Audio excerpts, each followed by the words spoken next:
رسول اللہ صلی اللہ علیہ وسلم نے فرمایا کہ جو شخص فجر کی نماز کے بعد ان کلمات کو 10 مرتبہ ادا کر لیتا ہے تو اللہ تعالیٰ اس کو 7 قسم کے انعامات سے نوازتے ہیں۔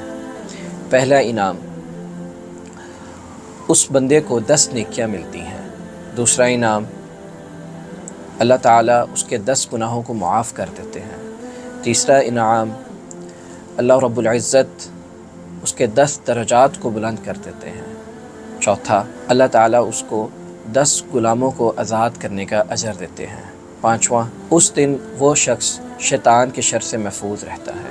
چھٹا، اس دن وہ شخص ہر ناگوار چیز، مصیبت، پریشانی ان سب سے دور رہتا ہے۔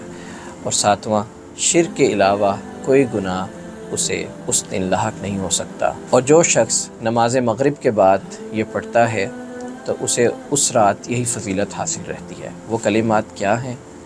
سنیے، لا الہ الا اللہ وحدہ لا شریک لہ لہ الملک ولہ الحمد وہو علی کل شیء قدیر۔